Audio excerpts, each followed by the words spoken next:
Hello, everybody. Welcome to Behind the Books with Ken and Sandy. Today, we're joined by Sharon Francisco, business mentor, educator, podcast host, and someone who's incredibly passionate about helping bookkeepers build businesses with more confidence, clarity, and freedom. We're diving into what it really means to build a bookkeeping business intentionally, not just by being busy all the time, but creating something that actually supports the lifestyle and future you want. There's so much in this conversation around mindset, confidence, growth, and designing a business that works for you. Sharon, we're so excited to have you here. Do you want to say a quick hello? I'm so excited for this conversation. It's been a while coming, and I know that there's going to be some juicy information in here. So let's bring it on, Sandy. Well, that's one of Ken's favorite sayings, bring the tea. Yeah, There you go. exactly. I love it. Or spill the tea. Yeah, spill the tea. Yeah, for sure. All right. Okay. So let's get this started. All right, Sharon, your background actually started more in business development and coaching rather than bookkeeping itself. How did you end up working so closely with bookkeepers? Yeah, so my background, I came from coaching business coaches. I was coaching about 130 business coaches in Australia, and apparently I was pretty successful at that. So I was promoted to London, and I flew over to London with the CEO, and we set up the whole territory over there. So I'm pretty much not just then, but now I'm pretty much a yes person. If somebody asks me like that sounds pretty interesting and fun, I'll go yes, but I'll do that for sure. So what ended up happening was I was coaching these business coaches in Australia, promoted to London. And so I was coaching the Australian coaches during the day. I'd drive home, make dinner for the kids, put the kids to bed and start coaching the London coaches at night because of the time difference. So that was kind of a baptism of fire around coaching, because what I loved about that was I got a really good sneak peek into patterns. I really noticed some patterns with the guys that were going out doing the coaching with the business coaches, with the businesses. So I think that sort of got me really curious about coaching and understanding how to grow businesses and things like that. And then I was working in corporate after that. I had a few different jobs in corporate. Then finally, and which I didn't fit, I don't fit in corporate. So my sister-in-law said to me, why don't you come and help me build my bookkeeping business? I said, yeah, why not? I'll give it a go. I have no idea how to build a bookkeeping. And as you know, I know you know, I'm not good at numbers or anything, but we'd owned some businesses previously together. And it was really interesting because one of the first businesses we owned in our mid-20s was in a furniture and interior design store. Again, had no idea how to run that either, but we got a business coach in that business. It was in central West New South Wales in a mining town, small country town. And I remember when he first came, and we used to swap about. Like I'd do the floor one week, and Tanya, my sister-in-law, would do the bookkeeping the other week. So, and then we'd swap. So I had to go to TAFE to learn how to be a bookkeeper, how to use MyOb. And that business coach came and he said, what is she doing out, pointing to me, what is she doing out the back? And I went, we just swap around. That's how we've worked. He said, no more. Tanya, you're out the back doing the bookkeeping now, because Tanya loved it. Because every time a new client or customer came through the door, Tanya would bolt out the back. And I'd be like, where are you going? And so the business coach said I needed to be out the front. And I was ecstatic because I'm like, I didn't want to do MyOb anyway. So I was really ecstatic. So I guess from there, Tanya and I knew how we worked together, what our skill sets were, and she said, you'll be fine, just come and help me. And I said, all right, well, let's just cross our fingers and see if that works. And I started not really knowing what I was doing, to be honest. And then a week after I started, my 26-year marriage ended. And it was a very amicable separation, but it still hit hard, I tell you. And it's actually why I do what I do today, because the vulnerability that I felt around finances, I was really shocked at what my reaction was. I have a very supportive family, and there wouldn't have been any worries around money, but I just had this knee-jerk reaction around, I wasn't across the figures. My ex-husband was a very clever man, photographic memory, really good with numbers. So I just said, oh, you do all that. Which left, and I know working with a lot of women, I know this is what happens in a lot of couple relationships, that they give their power up to their husbands with the money, because that's just how it kind of works, right? In my So, family, it's the other way around, just for the yeah, record. yeah, that's it. My husband's like, "Why are you asking me money questions? Why ask That's her?" your thing. Yeah, and I know that's for me. I kind of felt really. Why did I get myself in this situation? I was really shocked that I was in that situation, and I think, yeah, that really shook me to the core. So I guess building that bookkeeping business not long after that happened. So that was a week after I started. Not long after that happened, so 10 years, my sister-in-law and my brother got a job in West Africa in Senegal. I don't know if you know about Senegal, but Senegal doesn't have very good internet. And so Oh. he packed Tanya, my sister-in-law, the bookkeeper, and their children up and went to Senegal for 2.5 years. So what went from a, hey, let's see if this is going to be fun to, or see if it works and see if it was fun, to I'm now a single mum. I can't Mm. travel because my ex-husband was fly out to New Guinea. So I had to stay put. My roles previous in corporate required a lot of flying around. So I had to make it work. So that's how it sort of happened. So it was a real baptism of fire, I can tell you. Was it hard? Because, like, I noticed you said before that numbers aren't your thing. Also, that's a club we're both in. Like, numbers Yeah, are not I my was thing, but exactly. I was gonna that hit close to home for me and Sandy because yeah, that yeah. that was also not our background as well. I kind of do it because it's the necessary evil in my life. I have learned to appreciate Excel spreadsheets and things like that as I've got older. But definitely when I was growing up, numbers, I was like, if you ask me any math question, like, be gone out of my Yeah, life. Yeah. yeah. So numbers are not your thing. So was it really like have you found that you've got your head around like the numbers like as this has evolved? Yeah, no, not at No. all. So, so I've got this thing, and it didn't happen from a like I didn't I wasn't born this way. I have made myself this person that if I'm not good at something, Mm. I seek people out that are good, and I've got to be honest with this. I haven't been like this all my life, but I have become this person deliberately that I'm not shy about things that I'm not good at. So if I'm not good at Mm. something, I'll put my hand up, say, I don't know. I have no idea with that, but I know there's good people at that. So I'm going to pay those people to help me. And I expect the people I pay to treat me like, we talk about explain it like you're a 10-year-old. I say to people that I don't understand, explain it to me like I'm a 10-year-old. And where I got that from was when I was coaching those business coaches, the guy that owned the company was a millionaire. And I never forgot this. He said, if you can't explain what you do to somebody like like they're a 10-year-old, you don't even know what you're doing, essentially. You Mhm. don't know how you're doing that. So I really like that concept of like, if you can't explain what you're doing to a 10-year-old and they don't get it, you've got to find another way to explain it. So meaning that if you're doing bookkeeping for somebody and they're not really sure about like, what is it that you really do? Make it so it's palatable for that person to understand what you're doing. So that's where it kind of helped for me to shake hands with the fact that I'm not a good at numbers. Yeah, no, for sure. So okay, so now since you were openly saying that numbers are not naturally your thing, what was it then about bookkeeping industry that really connected with you? Just that Tanya asked me to come and help with her business, and I was sick of So that was corporate. it. So your sister sucked you So that in. was the turning point.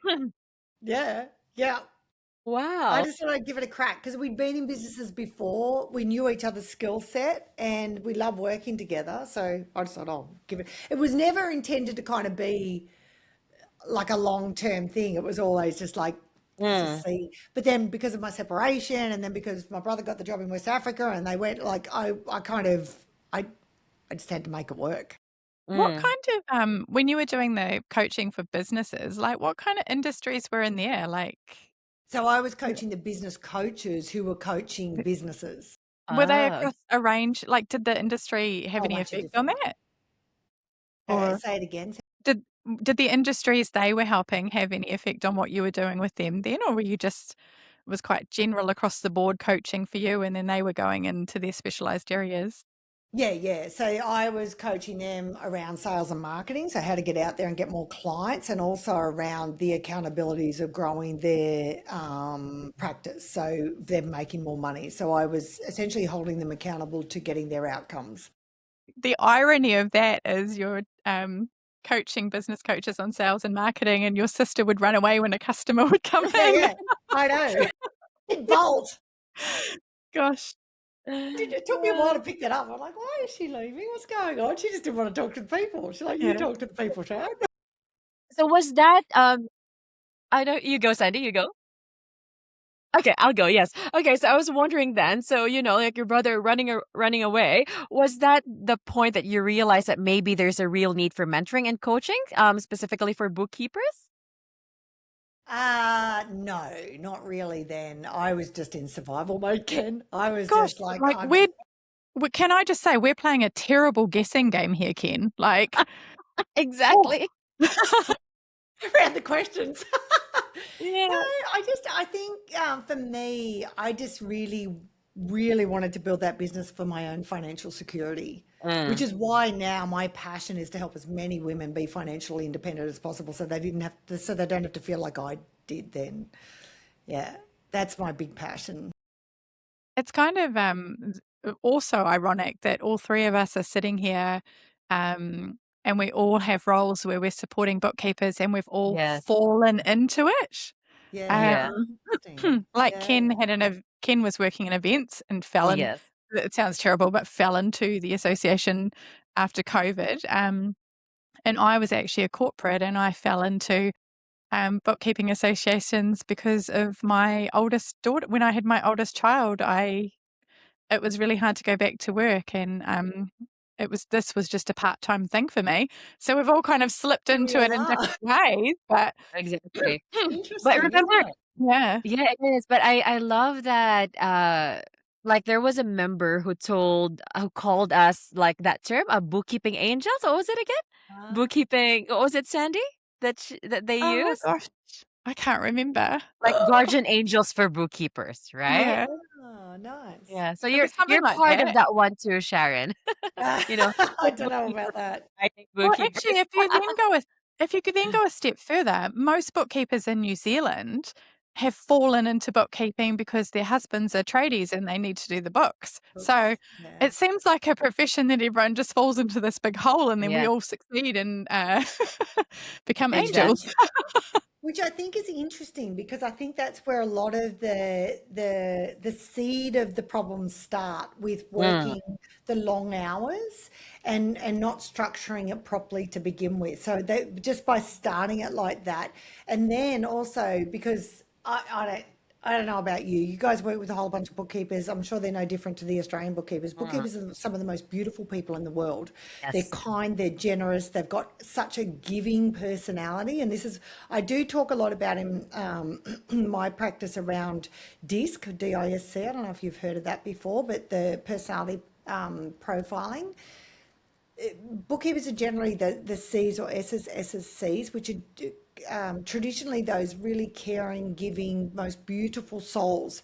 And when you combine that with an industry that's so time driven, like deadline driven, with business owners that are stressed out, that want help all the time, it kind of starts as a nice little sideline gig, and then it Mm, grows and grows, especially if they start getting lots of referrals and they start like doing a lot more work. And then it turns into this beast that starts seeping into the night, starts seeping into the weekends. And then they feel like the thing that started out as a part-time, thing to start bringing in some extra money turns into this thing that actually sometimes completely consumes them. And that's, to me, I honestly thought it was just my sister-in-law. I thought, geez, like, why isn't she sending out the tax invoices for? That's the funnest time of the month. Like, what is she doing? And it's like, why is she working at night all the time? Like, 'cause I used to say to my brother, what is she, like, why? What is she doing all that? And I thought it was just her. And then when I started coming and seeing the industry a bit more, I was like, hey, this is not just my mm, sister-in-law. yeah. And it kind of happens by accident, I think. I don't think Mhm. everyone sets out to do it like that. It's kind of, I think it's like you say, it's the nature of the people in the profession, isn't it? Like I feel um, Ken and I are eternal helpers. Like if someone Yes. asks us for help, we go above and beyond to try and help them. Um, and it's kind of, I guess that's how we fell into, well, I keep saying fell into, I guess that's why we're a good match for the bookkeepers in New Zealand, isn't it? Because they've got so much empathy and they're so caring and they're so, they really, really want to help their clients. So it's kind of, they're doing that to them and we're kind of in the back supporting them Yeah. doing the same thing almost, really, isn't it? Yeah, Yeah. definitely. Yeah. Was there I, anything that surprised you when you started working with bookkeepers more than business coaches? uh, Hmm. I think just that how much they'll just put everyone else first. It's not in my nature to do that.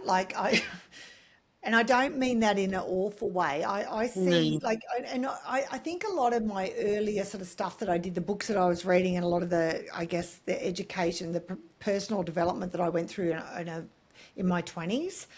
Um, I think I set myself up that I remember hearing one time from this educator around you've got to take care of your temple first, like you. And I've called my body my temple ever since because I love it. It's like, oh, this is my temple, and that's why I've got. I don't know if you see my little sassy woman up there at the back. I So love that. she keeps me accountable. But I think why I like that concept is because if it's like when you're flying an airplane, you hear the warning at the beginning. It's like if there's an accident or it looks like there's going to be an accident, put your mask on first and then you put your kids You on. help other And people. I think it's like that. If you haven't got your ducks in a row yourself, like you're not moving your body 3 or 4 times a week, like and I don't care if it's swimming or walking or running or whatever, like we've got to be moving our bodies, drinking 3 liters of water a day. I mean, if we've got to, Yes. and I make it fun. I've got like a fancy little bottle that I've got. Yeah. So I do all like it's all the things like I call it stacking the odds in your favor. So exercise, drinking water, nourishing your temple with really good quality food. And also the big, big, big thing is the 5 people we spend the most time with. So that rubs off. If you're around negative Nellies, that's going to rub off. If you're around positive Mm. people that see brightness of future and that there's hope and excitement about what we're doing, that rubs off too. And so Yeah. I think to me, I'm kind of selfish around that first. Like I try to really look after me first because I don't think I could be helpful if I'm not congruent around that. So if Mm. I can't tell people to do stuff without me being congruent. And congruent is me doing what say for other people to do. And all of those things that seem like I go out every morning and take my shoes off and put my feet on the ground to earth myself. And I don't even know if that's true or not or it works. But in my head, even if it's not true, I think it is, that's going to Yeah. benefit me. And I really Hmm. believe that. So all of these little rituals that I've got, I think are very, very helpful. It's actually funny you say that because like I'm a Kiwi girl, right? So I was brought up like you wore shoes if you were going somewhere special, but around the house and like in the neighborhood, my kids and I, we just like we'll walk across to the neighbors with no shoes on, like it's just across the Mm. road, right? My husband grew up in London and he's like, put your shoes on. It's very Oh, different over there. You don't know what you're going to step on in London, right? of Yeah. Um, course. but yeah, so when you were telling that story, I was just thinking, oh my God, like, because the kids are like, why? And he's like, because it's filthy out there. I'm like, we're in New Zealand, not It's London different anymore. here. Yeah. Yeah. Exactly. But it's so Exactly. ingrained for him though. Like it's really hard for him to like he's not as bad Yeah. now, but um yeah, it's when you're growing up with that mentality, it's really hard to get out of it, isn't it? So Yeah, Yeah. absolutely. It's a bit of a yeah. Queensland thing too. A lot of people don't wear shoes to the shopping centres and Oh, things. I don't go that far. Yeah. It's too hot for shoes over there. Yeah, yeah, yeah, it does get a bit warm. Yeah. that's That's true. for sure. Right. So Sharon, we also did some snooping around and we found out that you've talked before about walking into accounting firms absolutely terrified in the early days because you weren't actually a bookkeeper yourself. So can you tell us what was that season like for you? Terrifying. Absolutely terrifying. So that was soon after I really didn't know how I was going to grow the business. So I I tried a few different things and I thought, you know what, I need to just meet more accountants because I could see that Tanya was getting referrals from accountants. I thought I just need to go out and meet more accountants. And it was such a confusing time. I'm going to share my vulnerable. It's very vulnerable to share this, but I want to share it because hopefully it's helpful for Mm. people. So, of course, after a separation of 26 years, I was quite emotional and I felt really just strung out, to be honest. So I was crying all the time. So, first of all, I'd pull up in front of the accounting firm, take my glasses off, wipe my tears, fix up my makeup, then go in. I didn't really have a game plan of what I would do because coming from a background of sales and marketing and Yeah. helping business coaches grow their businesses, I thought, you know what, I'll just see how it goes, see how it flies, which is how I tend to try things to begin with. And I soon realized what I was trying to do. So I was trying to get them to refer clients for our bookkeepers to do bookkeeping. So I kind of thought to begin with, well, do I kind of omit the information that I'm not a bookkeeper? So I just thought I'd omit that information in the Mm. discussion to begin with. And then we started going down a rabbit warren of they were asking me questions about reconciliations and things. I'm like, whoa, I can't hold this conversation. I Blown. my hands were sweaty. I'm like, oh no. And so after a few of those appointments, I thought I've got to figure out a game plan here. Still really emotional from my separation and stuff. So I thought, you know what, I'm just going to be upfront that I'm not a bookkeeper. That's going to be the first thing out of my Mm. mouth. And then I'm going to talk about why would they want to refer me. And then I started working out a bit of a game plan of how I would structure those conversations, which was a lot better to sort of say straight up, look, I'm not a Yeah. bookkeeper, but I do have a company with my sister-in-law and we're growing that. We've got bookkeepers coming on board, but the process in which we go about that is that we advertise for a bookkeeper. We've got a whole process that we go through with a skills test and I ring the referrers and, we've got a 3-month sort of onboarding process. We do an induction. My induction was 3 hours long and it wasn't a normal induction. It was a really around making sure that they're coming into an environment where it lifts them up and makes them feel really comfortable about being in this environment. They're growing personally and professionally.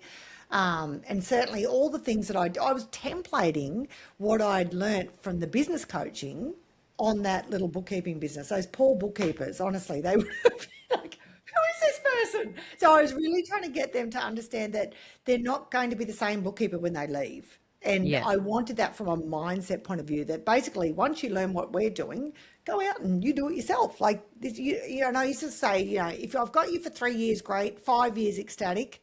But after you go, you're going to be a different bookkeeper and not from a bookkeeping sense, but from a how they see growing a bookkeeping business. Have you Wow. did you have a lot of oh gosh, what's my question here? I had it. Oh, turnover. So you just mentioned 3, 5 years. Like, what was the turnover like that? Because I feel like when you welcome people so strongly like that, like they tend to stick around, right? Like, did you have quite a Yeah. good retention of that? And then when they did actually move on, what you said came true? Yeah, so I had 3 accounts and 9 bookkeepers working for us. It took 3 years to get to that stage because I had to make sure that I had enough clients for them to Mm. to work with. So yeah, definitely they grew within that company, and when they left, yes, they moved on to bigger and better things. So yeah, for sure. It's natural Sounds- though, isn't it? Like, I feel like Yeah. people. So I lived in Queensland and I actually worked, I was a government employee. Mhm. And I was in my mid-20s when I moved over there, and the thing, once you get a government job, you're set for life. Like, that's the Yeah. mentality in the Queensland government. Um, and so, yeah, I've just had a complete mind blank. What was I talking about? I love Oh, that you do it's that too, natural. Sandy. Yeah, yeah. No, oh, sorry, I'm just a little bit frazzled today. Eddie, maybe you were Yeah, about to so that, spill yeah, the secret. well, you were a career government employee, right? But to me, coming from New Zealand, like I was like, why? Like once you get a certain amount out of this job, you move on to the next one, and then you like, you Yes. you grow more, you learn more, you get a pay rise, you go somewhere else, kind of thing. But it was so strange to me to have this mentality that they were stuck there for life. Like I feel like you can have a really cool job at a really cool firm, but there always comes a time when you naturally move on to progress. Absolutely. And I remember reading a book one time, Sandy, and it really stuck with me that when you're working for somebody else, it's like your apprenticeship to learn as much as you can to take that out and to do your own business. And when I heard that, I thought, yeah, that's a really good way to look at it because yes, you're going to give all to your employer, but all the while learning what to do and not to do through making money from being an employee. So you're doing it, you're not wasting the money testing and measuring how you can do that in your own business. And that's what I found really, really helpful for me because I saw each of my roles in that way. I was learning as much as I can to then take it to my own business. Right. Sharon, at what point did you realize bookkeepers were capable of building much bigger businesses and having a much bigger impact than many people believed? I think initially that came from working with my sister-in-law and just seeing what the conversations were around the limitations about what's achievable. And I've got to tell you, I am glass half full. So in any situation, I'll see I don't kind of see blocks as roadblocks. It's just stuff that you got to figure out. Yeah. And a lot of it's to do with our mindset around what's possible. So I think it was that to begin with around just sort of seeing how that all worked and the bookkeepers that I worked with and seeing where their self limitations were as well, but they weren't really they weren't real limitations. And then when I started working with bookkeepers and I'd hear about where they felt like they were stuck and I'm like, oh, but why would you think that? That's not, you're not stuck. And they go, yeah, I am. And they were genuinely, yeah, I am. I can't do that. I'm like, why not? And we've got this thing in coaching called play dumb, dig deep. So play dumb, like don't assume that you know. And so I would really get curious around, but tell me where that comes from. Like, why would you think that? And so I think in a way, it was an innocence to begin with of like, why do you think that you can't do that? And then I don't know. I just think that's for me, that's the interesting stuff. I mean, I do in my program, I teach sales and marketing and delegating and leadership and all that sort of stuff. But I really think that the key is the bridge between understanding where you are and building that bridge to what's possible. And that's a lot to do with how we view what we need to do. So the mindset sort of stuff.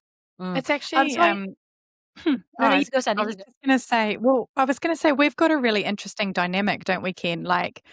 I feel like I'm a glass half full person, but I have this thing where, like Ken comes up with a really good idea and she'll say, "Don't hate me, but I think we should," and I'll be like, I'll break it. Like, I'll go to her, "No, we can't do that because of this, this, and this," and she tricks me, right? Because then I she love knows. it. Yeah, well, she knows that I'll be like, so my first response is no, because in my head, like I'm quite process driven. So in my head, I'm like, nah, because nothing's checking off. But she tricks me because then she knows I'll find a way to go and make it work, or I'll find a Yeah, workaround because in you're it. a problem solver. Yeah, I know you love solving Yeah. things. And you just need a motivator, right? So normally, how I trick Sandy is I just play cheerleader, and I know she'll figure it out. Duo. Yeah, we love. Yeah, we're a great team. Yeah, exactly. I actually had a job a few years ago and I used to get, I was actually employed and in my performance reviews, they picked that up as a negative for me. And I was Ah, like, but that's how, to me, I know the first thing out of my mouth is no, but it's because like in my head, I'm like, no, like that's not going to work. But that's how my brain Yeah, your brain processes how to process. do so, how to get to the yeah. next part. And for years, I was like, after that, I was like, oh, maybe it makes you feel like, you're bringing things down, but like you've got to. Everyone's brains work in different ways. Like Yes. Yeah, Ken comes up with the exactly. idea, she knows I'll fix it. That's how her brain works, Yeah. and it Yeah. works Yeah. for us. Yes, Yeah, and that's I think the key. It's finding out what works, and everyone, and Yeah, that's why I think as we evolve more and more, I think I mean, everything's becoming more individualized like that. When you think about, even going to the doctor now, like they're quite unique around how I go to and again, this is a lot of my things that I talk about with my clients is don't, whatever limitations there are. So if there's a limit, I know when I first started this back in 2019, I had the most worst brain fog you could imagine. I would have a thought in my brain and I couldn't get the thought out of my mouth. I was Mm. that bad. And I think I'm safe to talk about menopause here, am I? It's okay to have a discussion about Go for menopause. it. But I was like, why is it like this? And I'd been seeing a functional medicine doctor for a long time. The audience hasn't heard of functional medicine doctors. I'll give you a very brief description. A regular GP, you might have a headache. You go to a GP and they say, here's a Yes. pill to get rid of the headache. Functional medicine doctor or integrated medicine doctor is, oh, you've got a headache. Let's find out why you've got that Mm. headache. So it's a really cool way. So I've been seeing functional medicine doctors for 20 odd years. And the one that I was seeing wasn't giving me this help for the brain fog. I actually took 3 months off to research how I could help myself get better because I wasn't very well. And in that 3 months, I did a whole bunch of reading and research and recovery and what have you. And I found this book that this lady had written. She had a disease called Hashimoto's. I don't know if you've heard of it. And she literally couldn't get out of the bed. She was married and she had a small child, and her husband did everything. She was literally, he used to bring meals to her in bed. She literally couldn't get out of bed with this Hashimoto's. She wrote 3 books. One of them was a recipe book where she ate a lot of like offal and things like liver and kidney and things like Oh, that Blech. to help her get better. And I thought, because I grew up in a sheep and cattle station, so that was Friday night was lamb's fry. It was disgusting. I hated it, and I never wanted to do that again. So I read the book, and she said, but one of the pivotal things in my life was meeting this particular functional medicine doctor. I'm like, I literally rang her. She had a number there, and I rang her and I said, "Can you tell me who your functional medicine doctor is?" I didn't think she'd answer, and I didn't think she'd tell me who her doctor was. Turns out she lives on the Sunshine. He lives on the Sunshine Coast, and Wow. she did give me the hmm. information, and I've been going to him ever since. So that's 6, 7 years ago. I went, transformed my life, that man. Like within, it took about 8 months, but unbelievable. So my point with all that is if you're tired, if you're exhausted, if you have a self-limiting thing that you think, I can't because, see that as a thing that you can work on. So I didn't see my brain fog as, oh, I've got brain fog and I'm just going I to can't do let this. the Yeah. GP sort it out or whatever. I sort of see things of like, I've got brain fog and I really need to get this better so I can function to my full capacity. And definitely, I think if there's anything that you feel might be stopping you. So I talk to my clients about like, a lot of women I know are very fussy with their housekeeping and they want to have very clean house. I'm not one of those people. I don't really, I do care, but I don't care to the level which I know a lot of people do. So, my thing is if you're busy doing house cleaning for 3 hours a week and you can pay somebody 50 or $60 an hour to do that, get another client to pay to do that. So find out the things in your life that are going to serve you to help you be a better business owner so then you can grow and be that person that you absolutely love when you wake up in the morning. So you don't feel like you're strung out and tired and exhausted. So, Sharon, through everything you've experienced in business, why do you think so many bookkeepers still underestimate the value they bring? That's a big question. I like how Ken asked that. Well, I'm just sitting here Googling if there's functional medical doctors in New Zealand. My podcast, I interviewed it's not Yeah. it wasn't my functional medicine doctor. I am going to interview him, but I did interview a integrated medicine doctor, so you'll get some information on that. He's in Australia. You don't actually have to be. It doesn't have to be where you are, so you can send Wow. blood tests. I Ah, go and get blood tests done every 3 months, and he's tweaking my stuff all the time. So yeah, you guys would have some good ones in New Zealand. New Zealand has yeah. got better everything. You guys There's got better actually, restaurants. well, should we talk about the rugby? Like, um, actually, for anyone listening, there is functionalmedicinedoctor.co.nz. There you Um, go. I don't know where that person is, but let's all research. You Yeah, will I have some actually over love that there. approach. Yeah, figure out Yeah. what's causing you to have those issues rather than just like taking a pill for it. Love that. Yeah, yeah, get to the bottom of it, which I think is Yeah. really important. And again, too, I will tell you a little bit of a quick story. I was so strung out when I was when I separated and tried to grow that bookkeeping business, I actually made myself sick. And I know that I made myself sick. I was Mm. so, I don't know, I just don't know why I was so strung out, but I was. And so I gave myself a thing called Meniere's disease. I don't know if you've heard of it. It's severe vertigo. Oh, It's okay. called Meniere's disease. It's a French name. The guy that discovered that what it was a French guy. Yeah. And I had 15 drop attacks in 1 year. And that was that first year that I was with the bookkeeping Oh business. I my couldn't gosh. drive at the end of that. So a drop attack for me was dizzy, dropping down to the ground Mm. literally, and vomiting for about anywhere between 3 hours to 2 days. I had to go to bed. Oh The first time my. I did it, I was presenting in an accounting firm trying to get clients to be referred. Oh, Oh And I said, "You guys," no. they started getting dizzy, and they said, "Are you all right?" And I said, "No, I've got to go downstairs." And I went downstairs and I was vomiting and vomiting. Literally, this is how crazy it was. I had to ring my ex-husband to come pick me up because I didn't have anyone to come pick me up. I rang my ex-husband, and my older son came to take me home. And then I went through this whole process of trying to figure out what was wrong with me. And I went to ear, nose, and throat specialist, and I tried to figure it out. And I then finally, after about every day, this is how passionate I am. If you've got something, this is how passionate I am to try and figure stuff out. Mm. Every day I'd Google alternate cures because I'm into a bit of alternate sort of stuff. Alternate cures for Meniere's disease because the ear, nose, and throat specialist did not help. Like he just said, here's a Stematol, which is a thing to stop you being dizzy. And that's the only solution they had. And it didn't work. I was still having all these drop attacks and just not being able to function. And I was trying to build this bookkeeping business. Anyway, I was looking in a chat room. It was an American one on Meniere's disease, and this lady, I was just reading it. I wasn't part of it. Mm. Said, get yourself along to an upper cervical chiropractor. Now, this is important because this is like if these people will change your life, and you will have them over there, Sandy. You can Google upper cervical chiropractor. So it's to do with your carry atlas on chatting. I'll just do that. Right on it.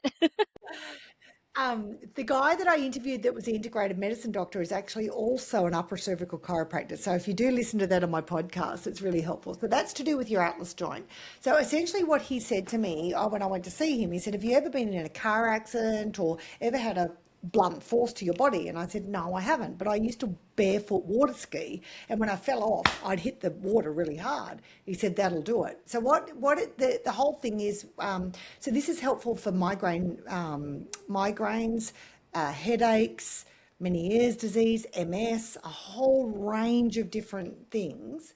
So basically Concussion recovery, whiplash, TMJ dysfunction, nervous system fatigue. Thank you, Google. And it's all natural. It's incredible. Anyway, so the theory is our messages come from our head to the rest of our body to function. And when you're hit like that in a car accident or barefoot water skiing, it's like there's a foot on a hose to that information going from your head to the rest of your body. And what they do, you lay on a bed that where they adjust your neck, and he puts his hand there and goes like that. It's like a crack. Oh. He would kill me if he heard me say It sounds crack. really gross. It's an adjustment. It's an adjustment. So with that, it's like it opens up the messages from your head to the rest of your body. I have not had a drop attack since. Not one. Oh Not my one. goodness. I rang the Meniere's Association. I said, you've got to see this. This is amazing. Guess how excited they were to hear about that? 0. Oh.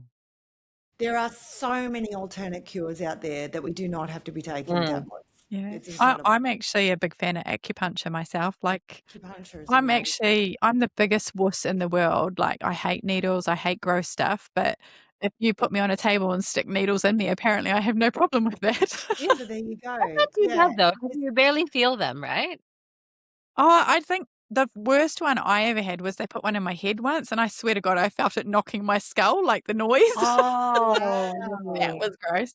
But I had with my oldest daughter, I had morning sickness the whole 9 months.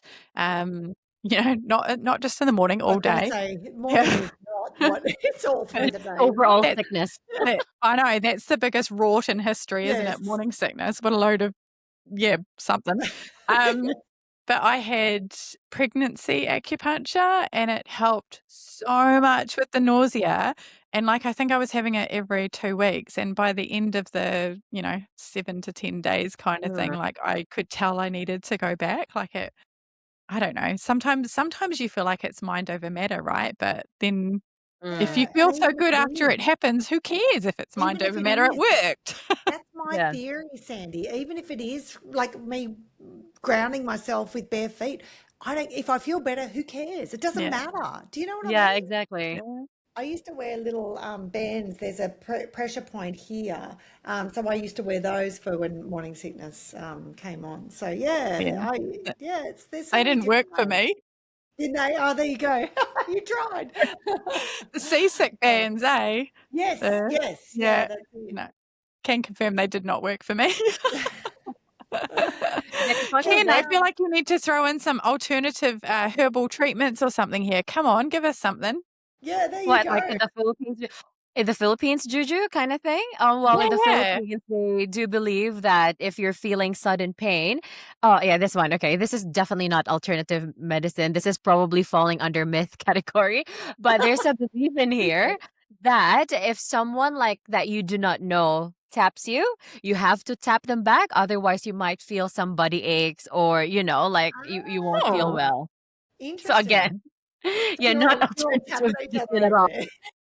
Just like I don't know. It's just like yeah, maybe like I don't know, but like people believe that one in here, and also we do have an alternative medicine though, but it's more in like how do you call them? Sorry, I know there is a English term for it, but I couldn't remember. But anyway, like for example, if you're feeling sick and you go to the doctors and you're still not getting better, kind of thing, like you go to these like specialists and they don't really perform a massage on you, but they have like plants like herbs and stuff like that, and then they try to it's not reiki as well, but because yeah, something like about the energy kind of thing.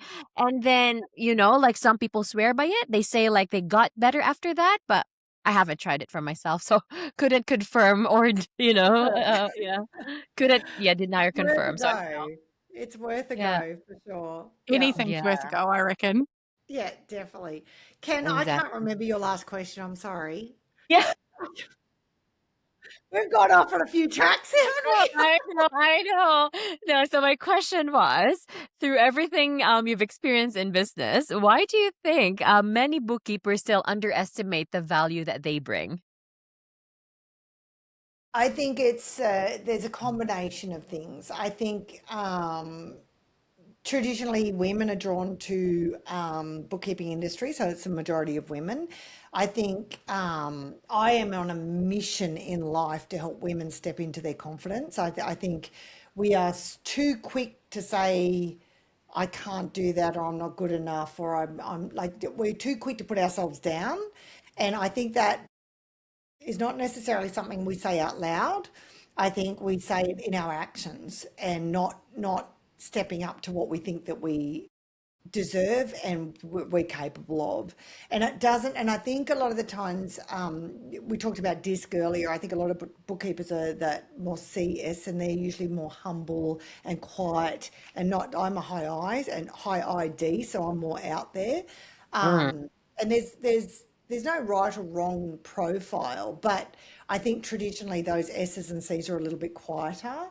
And I think I could get down a whole conversation about the patriarchy, but I won't. But I think we need to surround ourselves with other women that help us be comfortable in our own skin and be fully expressed. And I think bookkeepers, because of who they are and how incredible they are and how humble and beautiful they are. And I genuinely mean that. Like they are, I've worked with a lot of bookkeepers and a lot one on one, and I hear one on one what they're saying about, oh, I don't think I can do that, or I'm not sure. I just think whatever we can do to step into our own power, however you do that through reading, podcasts, getting help with coaches, getting whatever it takes to feel the confidence to step into being ourselves fully expressed, I think is very, very important. Mm. I think it's important for young girls as well. Like, so I've got two daughters. Mm. And that, like, the running joke in our house is like, I'm tougher than daddy. Like, he might Oh, be physically stronger than Oh. me, but I'm way tougher than him just because I, like, physical strength isn't just everything. But my kids think it's hilarious because I'm vertically challenged. Um, so when we go to and I hate boys doing things for me, like I hate having to ask my husband to help for things, and it's usually because I can't lift it myself or I can't reach it when I have to ask for help. But my kids think it's hilarious when I go to the supermarket because they always, my kids are celiac, so they're gluten free, and all the gluten Mm. free food's always at the top. And I'm always standing there, like, trying to reach it, and I'll get another packet of something to try and flick things forwards. And, 9 times out of 10, a man will come along and go, "Oh, here you go, love," and pick it up for me. And, like, you're equal parts appreciative because 'cause you're like, "Oh, thanks for that." And then the other part is like, "Don't call me love." And then, like, the other part of that is I would have got it eventually by myself. And my kids, because they know how I feel about that, will just stand there laughing. oh, that's funny. I'm a Oh, strong, no. independent It's woman. true. I can do this Yeah, on my like, own. we are, like, yeah, sure, there are some physical limitations sometimes, like, I can't move the TV cabinet, it's a bit heavy for me, but I'm sure if I had enough time, I'd find a way. Yeah. But that's it. Yeah. And I think this is an important conversation because I think our children take our lead, right? And especially as women in the household. I've got two sons. I've got a 32-year-old son and a 28-year-old son. And poor things, they were obviously raised by me and my forever positive and you can do anything sort of stuff. And I think they're taking they're taking direction off us subconsciously. Like they're Yeah. seeing, if we're saying, oh, I'm fat or I can't or whatever, they're picking up all that, right? Mm. So I think, again, as the responsibility we have as, again, business owners and the way that we walk through the world is really important because if for nothing else, the cues that our children are taking off us. And I think knowing what we're all possible, what we're all capable of, Mm. and not stepping into that fully, I think is a disservice to ourselves, but also a disservice to our children seeing us not doing that. And so, and I raised my children very differently. And at the time, I was just crossing my fingers that I was hoping it was going to work. We moved from the country. I grew up on a sheep and cattle station in central west New South Wales, 136,000 acres without electricity or hot running water. And I knew I didn't want, my first job was underground in a mine with down a cage a long way with hard hats and what have you, all men. I was the only woman underground.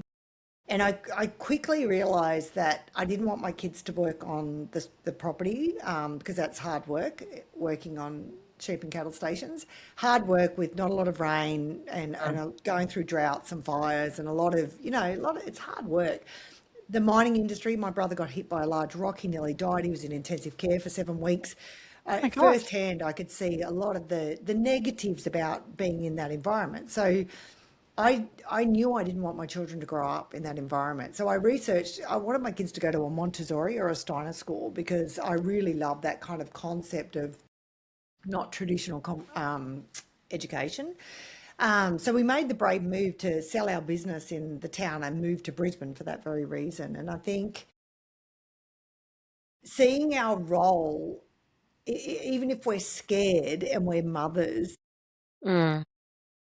using that as kind of the step to be able to step up and be who we need to be in our business. And even if, they say it, even if even if your voice wobbles, or do it, even if it feels scary. That's where I think Mm. do it for your children. If it's not for Mm. you, do it for your children. And that's definitely what I've done. I see, even now, I see, my older son works for Meta and he lives in San Francisco. He moved to San Francisco 8 years ago. He's Right. so happy. And he has, and my younger one as well, they have a belief that they can do anything. And they're out there. My other son lives in Barcelona with his girlfriend Africa, Mm. and they're just living this life because they dared to think that they could, and Yeah. Yeah. and they're humble about it because the way that I raised them was like, don't to be humble is very important, and to give it if you've got it. So this is the thing, once you figure it out about how to do this, I think it's a responsibility to help other people do that as well. Because when you're there, you know, I love this saying, when you're on your way to where you want to be and you start seeing that you're starting to get there, turn around and help her up too. And that's my philosophy. I just think if you figured stuff out, like the integrative medicine stuff and all of those sort of things, if you figured Don't stuff out, gatekeep it. help other people, don't gatekeep it. And that's, I think women can be very Mm, tricky around those sort of things, and going into environments where you have to protect yourself. Whereas if you're surrounding yourself with women that are open and sharing and giving, you create more of that. And that's kind of the thing that I want to do, is again help as many women be financially independent as possible, so they can then go and help other people do that. I've just had yeah. this like sudden fear because one of the things that my husband won't let me do is I've just noticed my lawn, right? He hates when I mow the lawn because I don't use the catcher, because he uses the catcher and he carries it 500,000 miles away down the back of our property and tips it all out. I don't have the energy to carry it all that. Like, that's why. So when he's annoyed me, I will mow the lawns without the catcher just to get my own back. And just when you were talking about the influence on kids, I was just like, oh, Yeah. my girls know that I've done that because daddy's annoyed me. So The next So time this. when they're married, they'll be mowing the lawn without the catcher, and the husband will yeah, be going, Yeah. "Why are probably. you doing that?" Yeah. Well, actually, the other thing that I do I've only done this a couple times because that's when he's really, really annoyed me. Like, we've got a long cutlery drawer, and on one side's the utensils, and on the other side is all the spatulas and all that kind of stuff. And my husband's very adverse to change. Like, he doesn't like it, whereas I love it. And a couple of times in our however long we've been married, 11 years, he's really, really annoyed me. So I've switched the cutlery with the utensils around in the drawer, and he'll open the drawer and be like, what the hell? So, Sandy. yeah. So that if I've raised two children that have subtle buggy Passive yous to aggressive. their husbands when they're older. Thanks to mom. Yeah. Yeah, you're Yeah. welcome, future Yeah. husbands of my children. That's it. That's it. Yeah. But Sometimes it's like, I know we're digressing. Ken's trying to get us back on track here, but I am. like, I'm steering but back the sometimes it's the conversation. power thing, right? Like, you have to, I find sometimes as a female, like, I grew up with the majority of my cousins being boys. There were only 3 girls on my dad's side, and there were like 12 or whatever boys. And you just feel like you've got to have that power. Like, Mm. sometimes it's just like yeah, it's really vindictive and a little bit snarky, but I won't apologize for it because it was how I took back my Your power in the power. situation we were in, right? Like, Yeah. Yeah. yeah. Anyway, go back to your Great. bookkeeping Talking question, about Ken. talking about mindset. Pure Yeah. power. No, seriously, I am such a big believer of mindset. I think I live by that one as well. Like, if you put your mind into something and you believe you could do it, you could make it happen. But not everyone thinks like that, right? So, Sharon, what mindset shifts do bookkeepers need to make then to move from being, just a bookkeeper to becoming a confident business owners? So I believe that recognizing the fact that they want to change is the biggest thing. So and I think a good indication of wanting to change is if you can't genuinely put your hand on your heart and say, I love my life. I love my business. I love my life. I love all the people around me. And I think that should be the minimum. You should feel like you've got this abundant life that feels really, and we all go through different times, right? But the majority of the time that you feel great about your life. I mean, one of the things that I do is preload my calendar for 12 months and I put all the fun stuff in first, like all the holidays and the long weekends, I put that in first. So living a life where you feel, yeah, you're living and you're living the heartbeat of life and it feels good. Unless you can sort of say hand on heart, like I'm doing that and I really love my business and it's growing and it's feeling great. There has to be some change, right? And the resistance is usually around some level of fear. There's this guy called David Gleacher. He's a consultant back in the 60s and 70s. And he had all these clients, and some of the clients were doing really well and some weren't. He's like, why is it? I'm going out and I'm working with these people. Why is it that some are doing really well and some aren't? And so he went out and spoke with them all. And the ones that were doing really well, he says, why do you think that, you're taking on my advice and you're doing really well? And he identified that when they came to him for help, they were really ready. They were sick of where they were at. They weren't like, it was just done. Can't do it like this anymore. I'm not making money, not growing. I'm working my butt off. I need help. And they reached out to David Gleacher and started getting help. And then he went out to the ones that weren't taking on his advice, and he was saying to them, like, well, what is it why do you feel like you're not achieving what you want to achieve? And he realised that they came to him initially just to check it out to see if he could help, right? So just, to see if you can help me. Not necessarily a big dissatisfaction with it. They weren't going great, but they weren't terribly upset with where they were at. They're just like, I'll give this David Gleacher a bit of a go and see what. So they hadn't quite reached breaking point yet. Then I guess. No, just sort of, we'll see what he can do. And they weren't getting the results that the others were. So he came up with this formula for change, and this is the formula for change. So it's dissatisfaction times your vision times your first steps has got to be greater than your resistance. And resistance is usually around fear. Who am I going to be if I step into that role? Resistance is a whole bunch of things. But if you look at this, you guys are good at math. I'm not good at math. If you put zero on any of those, what happens to a formula? Yeah, turns into zero. Zero. So you can be dissatisfied as what you like. You can have a vision of where you want to take your business. But if you don't have the first step, say for instance, that's going to stop. That's going to take the whole formula out. So this is the big one. So being dissatisfied, having a vision of where you want to go. So saying, look, I just can't run my business. I can't charge this hourly rate anymore.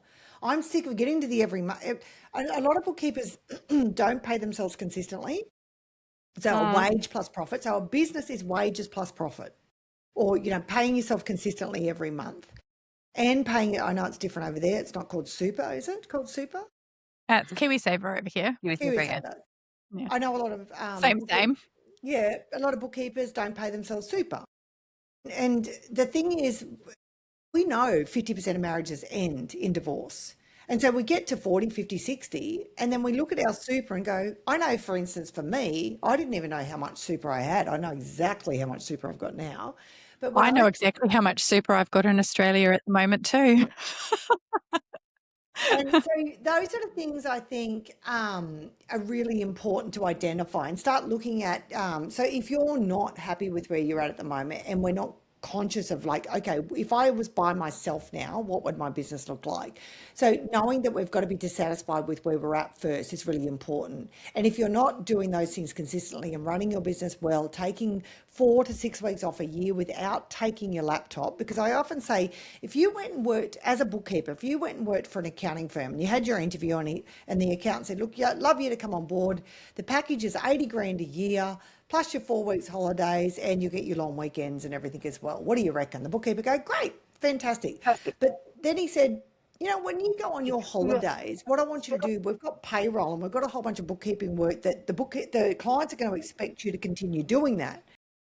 We want you to take your laptop away. When you go to Europe and you're sitting in Italy and you're sipping your wine, I need you to do your payroll and I need you to do some bookkeeping too, just check on those BASs and things like that. Would you say yes? I'd be like, no deal. Yeah, no deal. But we do it to ourselves, right? We'll take the laptop, we'll do the payroll, because who's going to do the payroll, right? Who's going to do the work when you're gone? So then, definitely not Ken or I. But this is what a lot of bookkeepers do. I can name, like, most of the people that I start working with do not take a holiday without taking a laptop. That's They true. don't. I was working with an accountant that hadn't had a holiday for 22 years. My gosh. Worked with her for 6 Long months. In that time. 12 months, 6 to 12 months, she had 3 overseas holidays. Wow. And there's all I did was talk to her about, like, we need to have a look at why you're resisting. Why are you resisting with this? Yeah. And so when you think about it, if you're not dissatisfied and you don't have a vision of what that looks like preloading your year with holidays, going away without your laptop and enjoying and paying your some wages plus profit plus your super, What are your first steps going to be? We know the first steps are going to be around, first of all, belief in yourself that you can do it.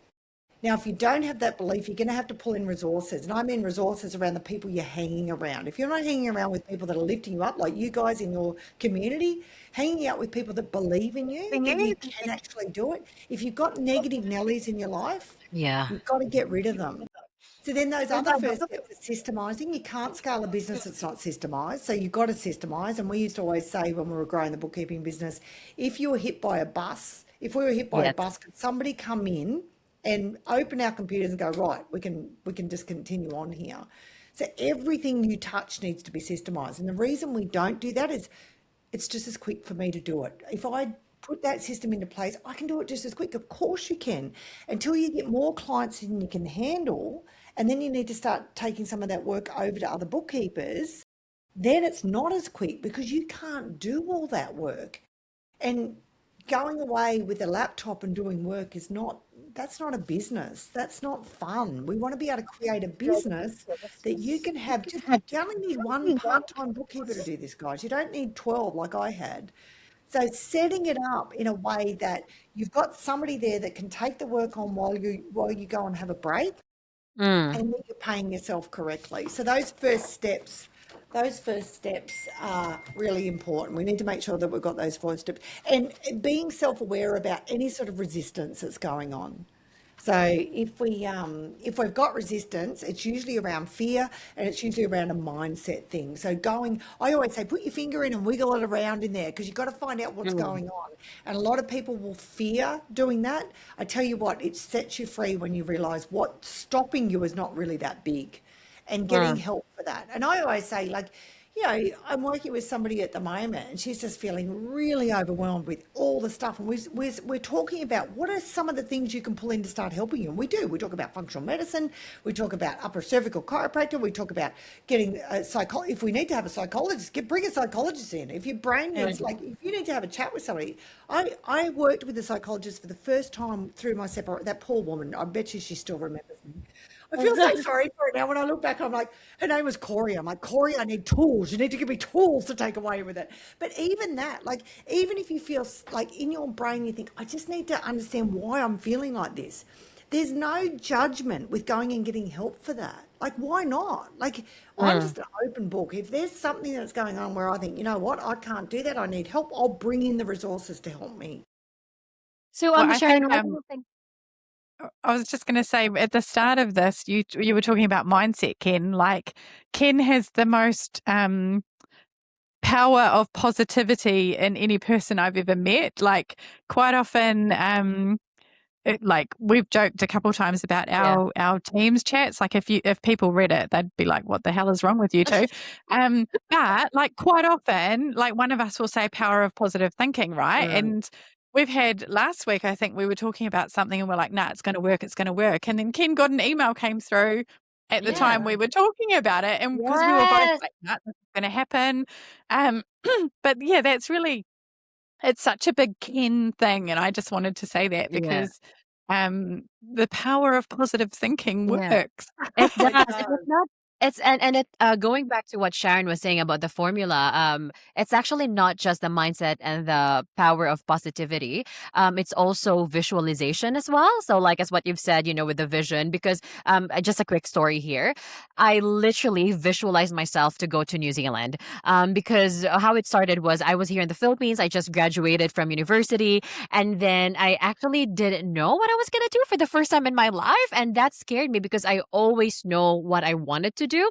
But then I think I just got I realized that there was a lot of politics involved with the degree that I studied in. And I'm just like, nah, this is not me. I don't want to do it. But then I'm like, I can't really shift now because I've completed my degree. I graduated. Like, I'm here. But anyway, I was scrolling through Facebook and I saw this ad that says, swim. So study, work, and immigrate in New Zealand. And I'm like, there you go. I'm good at studying. I can work at the same time, so my parents don't have to pay for me. Like I can pay for myself while I study. Like, but really, it was just like an escape at that time, but really it's meant to be. Anyway, if you're a Filipino with a Philippine passport, it's not that easy to go overseas, right? And but you know, the more that I learned about New Zealand and about this study work and immigrate in New Zealand, the more I wanted it. And because of the Philippine passport that I have, it's always not a guarantee that you will get a visa or you will get approved. And you know, it felt like at that time like everything was against our favor. So I literally made myself to you know, like positive mindset. I can do this. I'm gonna be in New Zealand, and I visualized it. So what I did was I wrote it down. I said, on this day I'm going to New Zealand. I changed the background photo in my phone to the New Zealand flag, and I'm just like start. You know what I mean? I'm like, yep. I changed my wording as well. I'm like, yes, I am going to New Zealand. This is happening, and I stopped telling people who I think was against that because they're like evil eyes in there, like they don't want Yeah, what's yeah. best for you. So I stopped talking to them. Like I could feel it every time I'm having conversation with them, and actually just spoke to people who was very supportive of that decision. And it happened. Like I literally got my visa, as you know now. Like you know, I made it to New Zealand, and ever since then, I really believed in that. That my first job in the events industry, I also did the same thing. So I found this job, and I really wanted it. When I read the job description, I'm like, that's me, check, check, check, 100%. What are they waiting for? Why are they not hiring me? Kind of thing. Because I know that, you know, like I fit that role very well. And then I reminded myself, oh, that's right. I did this positive visualization, you know, when I came here to New Zealand. Maybe it's going to happen again. So I literally wrote it down. When I sent my application, I couldn't forget it because I put a date on the 14th of July. This company will be calling me for an interview. And you know what? It exactly happened on the date that I put in my Oh my calendar. God. And then like I put in there, I am getting this job, this is happening, and I got the job. So and you know, like I've tried it several times after that. And you know, like most of the time it really does happen for me. So I completely you know what I mean? Like I stand by That's that great. Yeah, that's yeah, great. I I value. love just it. wish you would do it for me winning lotto. Yeah. Like, come on, help a girl out here. Sandy, I tried that for myself already. Obviously, like there's a limitation to Well, it. like, no, yeah, maybe the limitation is you can't do it for yourself, but you can do You it do it for for other other people. Yeah, people. yeah, yeah. Look back and do True. it for other people. Yeah, Yeah. yeah. No, So for I there's love sure. when a you share stories, Ken, because like that was the perfect example of the power of positivity. Yeah, exactly. And visualization. You have to have a yeah. vision. So Yeah. there's a thing that I Yeah. talk about with my clients called the law of vacuum, which is Mm. essentially what you've done. I don't know if you've heard of it. It's a true physics law. The way I explain it is that have you ever it goes in with what you do, how Yeah. you've done that, and everyone can do this, right? So getting really clear about, taking back to bookkeeping, I got really clear about the sort of clients that we wanted to work with, and I knew about this law of vacuum when I was doing that. So the clearer you are about what Yes. it is that you want, like you want to come to New Zealand. I wanted, and I can still remember now, all these years later, we wanted clients that were family run businesses that really valued really good quality bookkeeping and between 20 and 30 billable hours a month, which sounds really like, you know, specific, and it was because I knew this law of vacuum. And when I was coaching the business coaches, we were talking about this. So the law of vacuum states, and the way I explain it is, have you ever cleaned out your bedroom cupboard or your garage? Have you ever done that? Yes. What happens a week or two later? I'm a bit of a minimalist, so I'm not very good at that question. So what about where your pantry is, where you have your peanut butter and things Yes. like that? You clean that out. What happens a month or two or Like 6 months it, later? you like the dirt comes The back or the kids mess it up and I have to clean it again. So it's a vacuum, right? So you're Yeah. creating. So when you clean things out and you have it all nice, you're creating a vacuum. And so nature abhors a vacuum, so it wants to fill it, right? And so when you state what you want, you're creating a vacuum. So those clients, so I was looking for those clients. I thought, you know, they're the sort of guy. And when I spoke with accountants and things like that, these are, you know, ideally these are the sort of clients I want. Family run businesses, 20 to 30 billable hours a month that really value good bookkeeping, because I don't want to haggle about what we're doing. I know I've got good bookkeepers. So this is what this is the sort of thing that we're looking for. And ironically, I built a strategic alliance so strategic alliances, you're familiar with strategic alliances. So that's where you tap into like a franchise or a group that can then bring you like as much work as what you want. So I had that clear in my mind of what I wanted. And then I built a strategic alliance that every probably 2 weeks, we got an email, family run business, 20 to 30 billable hours a month that valued great bookkeeping, never haggled over the price. Wow. It doesn't happen by accident. You've got to set your Mhm. intention like you did, Ken. Yes. And I think the more you are living in it, like I believe that I deserve it and this is what I Yes. accept, your whole energy shifts, the way your tonality with the voice, Yes. the way that you hold yourself, the way that you feel like you deserve a seat at the table. When you go to an accounting firm and you just work with one accountant, believe that you deserve a seat at the table with all of those accountants. So I used to go and present at accounting firms. And so I'd meet with one accountant. I'd say, "Look, do you mind if I can tell this to the rest of the account?" They go, "Oh, we'll send an email around." I go, and I'd realize when you do that, they might send the Mhm. email around, but you haven't left an impression. So that's all about personal brand, right? Because I wanted to get in front of them and let them know who I was. So then I started saying, "Look, can I present in front of all your accountants?" And that's how I started opening doors with getting more referrals through from accountants. And I could bat on forever. I know we sort of talked for a long time, but yeah. Yeah. So, Sharon, one of the things that you're actually doing right now, and as a matter of fact, like we've already invited some of our members to join in this one, is your practice by design. So, can you tell us more about that one? Yeah, sure. So I've got Sell my us next your one. program. Sorry. Sell us your program. Yeah. My program is called the Entrepreneurial Bookkeeper Program. So that's a 12-month program. It's fortnightly. There's a group or one-on-one. This practice by design method sessions that I do, I'm running my next one on the 1st to the 5th of June. So it's not my program. It's really to highlight all the things that we've been talking about of what's possible in a bookkeeping business. So we sort of start off, each day kind of stacks on the last one. It's an hour to an hour and a half every day, and there's workbooks, there's a slide deck that I go through and essentially highlights what is possible in a bookkeeping business and what you might resist if you start saying, okay, yeah, that's for somebody else. I really sort of, I think I give great examples of how it could be for everyone. And I do mix that with a lot of practical sort of stuff, but I mix it with a lot of mindset sort of things as well. So understanding what our self-limiting beliefs might be and how to lower those down to open the door to seeing what's possible. I get guest speakers to come in, people that have been through my program and how they've transformed their businesses. So you get to see from people. And every day I sort of have somebody there to share about what they've done with their bookkeeping business. So that's my practice by design method workshop. And I there's know heaps we've of been prizes. I give away a heap of prizes and things. So yeah, sorry, Sandy. Fine. Okay.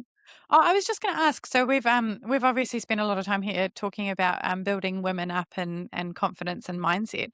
Do you get a lot of men joining the program or the method sessions? Not a lot. I just signed up an accountant. He's got 10 accountants working for him in his firm. He's a very successful accountant. He doesn't really need me to help him, although we just increased his prices. But um, we're more talking. One of my quarters that I do with my clients is called Scale Your Talent. So that's about how to set up the culture within a firm. So talking about how to bring people into working for you and how to make them feel really valued and growing them as individuals as well. So he's really wanting to work with me with that to be able to help out with the firm and getting the accountants to have, especially the client facing accountants, to have conversations with their clients, because a lot of the times bookkeepers and accountants are taking money out of our clients' pockets, meaning that they're taking client money out to keep them compliant with the government, right? And we Mm. want bookkeepers to do that because that's what we need to happen. But what I think is a really interesting next step, which I mean it's everywhere, is advisory, sort of helping business clients understand their numbers a little bit better. So combining that, I think, with helping bookkeepers be able to have conversations with their clients that are not just about compliance, but helping them put the mirror up to their clients and say, look, I think you could probably be making more profit than this. What do you think that's stopping you? So having those sort of conversations and getting the confidence to be able to have those sort of conversations with clients is really important, I think, as a next step. And I don't think compliance is going away anytime soon, but I do think there will be at some stage, AI Mm. will be taking over the majority of the compliance work. No, AI. Oh. But tell me, who likes doing the reconciliations? Have you got any bookkeepers that love doing that day in, day out? Uh, sure, I'm sure there are. I think when you Sure. get to about 50 or 60, after doing it for Hmm. 20 or 30 years, you get a bit jacked Yeah, of it.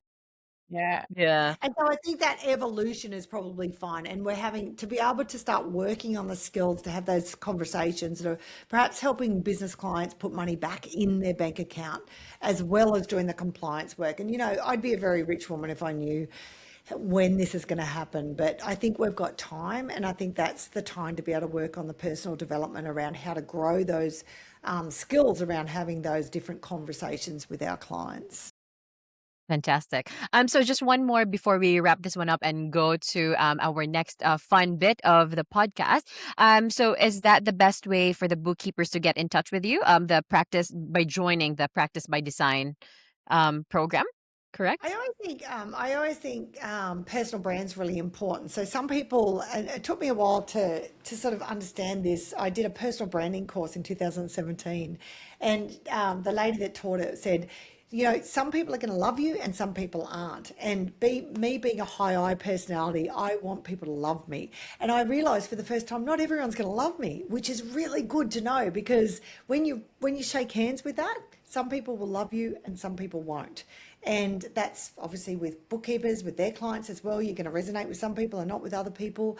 I think this Practice by Design method workshop really helps you understand whether you could, work with me or not. So it's a really good indication of seeing what can be possible, and then take it. Certainly you can take that information and go and implement it yourself, or going and doing it with another coach.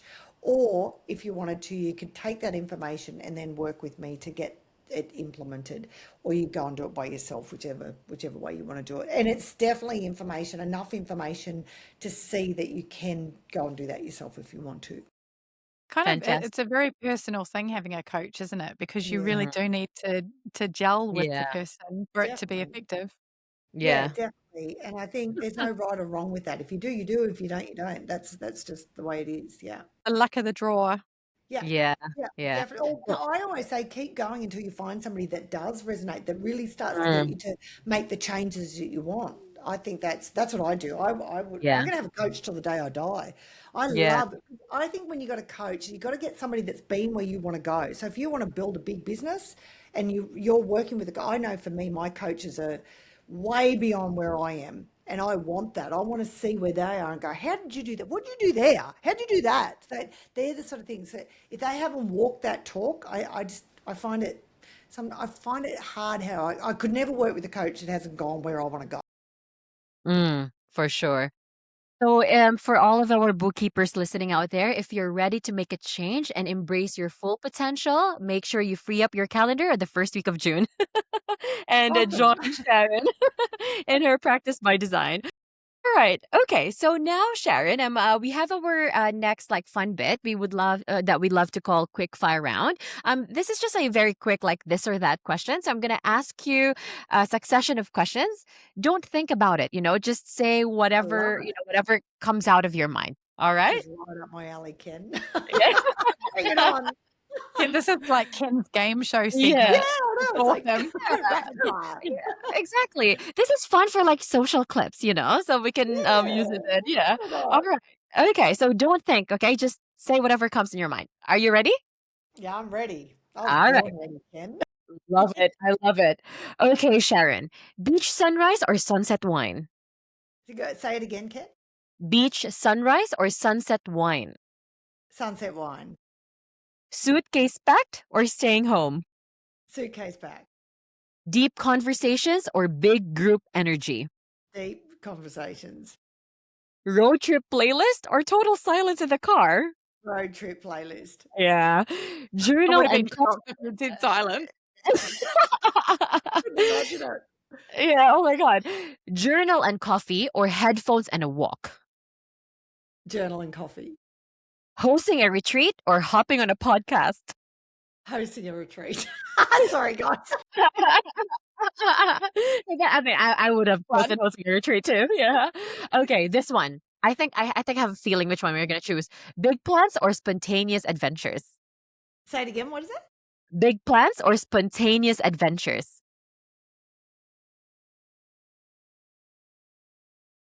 Big plans. Well, I thought you were gonna say spontaneous adventures. Anyway, No, I'm a yeah. planner. I am a planner. Yeah. Oh, this one. We talked about this earlier. Barefoot on the beach or dressed up for dinner? Oh gosh, dressed up for dinner. Sandy. After talking I about love going that. barefoot. Oh, Quiet morning alone or okay, quiet morning alone or busy room full of people. quiet morning alone. Okay. And then last one. And these reactions. Sandy's like gonna be the meme. Anyway, last question. Establish your work and life harmony in Bali or Australia? Say it again. What is it? Where would you want to establish your work and life harmony? Is it gonna be in Bali or Australia? Australia. Okay, I'm Oh. not a Bali person at all. Oh, did you not like your holiday in Bali last time? I'm just Because was not it a like that? Bali No, person. last time we spoke, like I thought you were going to Bali or something, right? I went with the girls. I've been running with the same group of women for about 20 years, Yeah. and we put $10 a week into a bank account. Yes. And actually, we put it into the stock market. And we go somewhere beautiful every 12 or so months. And we went to Bali. Yeah, no, I'm not a Bali girl at all. Not Oh, after one that bit. experience. I Yeah, see. no. Take me to Africa or Canada or I don't know, Not Bali. France. My husband's in France at the moment. He's French though, but yeah, Yeah. give me France any day. Yeah. All right. Okay. Next bit is we want you to finish the sentence. Okay. So I'm Okay. gonna say something that you just finish the sentence. Bookkeepers hold more power than they realize because Oh, because they were born such beautiful people and they're humble and they've got so much more available to them that they, I think, realize themselves. confidence grows when You step out of your comfort zone and you do things that to get confident, you've got to take action. And that's the hardest thing. That's that resistance piece. And through action, you grow with confidence and surrounding yourself with good people. love it. And a successful bookkeeping business should feel Light, breezy, fun, exciting, a vehicle that's going to set you financially free. love that. All right. Aw. Now, a fast contrast. What's one word to describe Sharon now? Passionate. Love it. Love it. There you go. And that wraps up our quick fire round. That was Okay. awesome. What a great idea. I love that. Was that your idea, Ken or Sandy, to do Yeah, that? so that was actually from because here in the Philippines, there is a show here called like the Fast Talk with the name of the host. Ah, So basically, it's like literally like this podcast wherein like they how talk fun. about, the meat of the conversation at the beginning, and to wrap up the conversation, they do a fast talk, but their questions are a bit naughty, and I don't think we can do that one here. But they normally, you know what I mean? Like, You so should have yeah, done the so naughty ones. That would have The been PC awesome. version.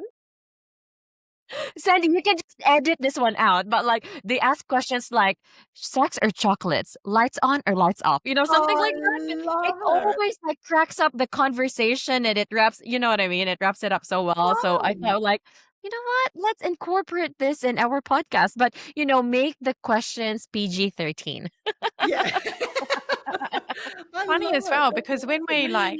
so we didn't give Sharon these questions before we asked her them, but when you're writing them and when we're doing our little plan for our podcast, like you kind of in your head you think you know what answer the person's Yes. going to say, and And that's they why I was surprise shocked you. at some of your responses because I was like, I totally thought that was going to go the other way. Yes, right. Yeah, me too. Me too. Some of her answers I also thought, yeah, it's gonna go the other way around.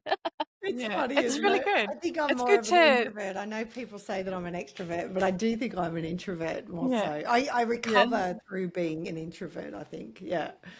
Mm. You've Yeah. got your on extrovert and you're off introvert, isn't it? Yeah, Mm. yeah. It's yeah, I don't like being around a lot of people generally. It's funny, isn't it? I do recover by myself. I like to just sit quietly and have a cup of coffee and Mm. enjoy my life. Yeah. Wow. I love All right. people. Yeah. Sometimes it's a bit too peoply for me, Sandy. Yeah. Yeah. Okay, Sharon. Now, just to really wrap this one around, if you could just like give them one practical takeaway. So, if there's a bookkeeper listening right now who feels stuck and in a survival mode, what's one practical shift you'd encourage them to make first? First of all, know that they're not stuck, that there's help out there. We're Whatever. here. Yeah, Yeah. exactly. Well, exactly. Sandy and Ken, for sure. But just knowing that you can tap into help that you can help yourself with. So I know for me, when I was coaching the business coaches, I would get them to do IM statements. So 20 IM statements. I did it for years. Like, I'm sassy, I'm beautiful, I'm capable, I'm Love that. successful. You say it out loud, and it's like an affirmation. So 20 IM statements, laminate it, put it in the shower, start saying it over and over, up on your bathroom mirror or whatever. There's so many different ways. If you're feeling stuck, tap into those sort of resources. My podcast, Sharon Francisco, I'm on Apple, Spotify. It's just pretty much just all that positive stuff that you can do to help you if you feel Mm. stuck, to get out of being stuck. Really, really, really be conscious about the 5 people you spend most time with. They're the Mm. ones that are going to help lift you Great. up. If there's a couple, one or two of those people that you can't change, just try to drown them out with the other people, and just be with good people. You deserve to Yeah. be around good people and Or be just the mow the light. lawn with the catcher to annoy them. Yeah, yeah. I Yeah. didn't say husband, Sandy, Yeah. deliberately. But I think too, I've got this philosophy: be the most positive person in the Person in the room, room. Yes. and be and that sort of extends everywhere for me. Be the best dressed in the room. Be the most positive. Spray the most like sunshine around that you can. I I think love that. it Spray the most starts with sunshine. you. It comes back. It really does. If you're positive around people, they find it hard to be negative, and make it awkward for them if they're negative. Make it awkward for negative people. I do. I try. I do not hang Kill out them with with negative. kindness, right? Or kill them Fill with them with positivity. kindness. Yes, Exactly. Exactly. exactly. Yeah. It's been a real pleasure, guys. I'm really, really Yeah. grateful that you invited me on the podcast. Thank you so much. Yes, and We're Sharon, always thank you. keen for a chat. Yeah, no, What'd you say, absolutely. Sandy? Oh, sorry, Sadie, Sharon was just saying, what were you saying? I said we're always keen for a Of chat. course. Yeah, no, it's Yeah. good. It was awesome. Thank you Yeah. so much. Yes, Sharon, and thank you so much for joining us today as well. This has been such an empowering conversation, especially for bookkeepers who are trying to move beyond survival mode and build businesses with more confidence and intention. Yeah, nice. Thank you so much, Sandy and Ken. Really appreciate it. If you'd like to learn more about Sharon and the Practice by Design method, head to www.sharonfrancisco.com, and you can also check out her podcast there as well. And as always, thanks for tuning in to Behind the Books. We'll see you on the next episode. Bye. Thanks for tuning in to Behind the Books with Ken and Sandy. We hope you enjoyed diving into the world of bookkeeping with us. Don't forget to check out www.nzqba.co.nz for more insights, resources, and updates. Until next time, keep crunching those numbers and having a laugh along the way.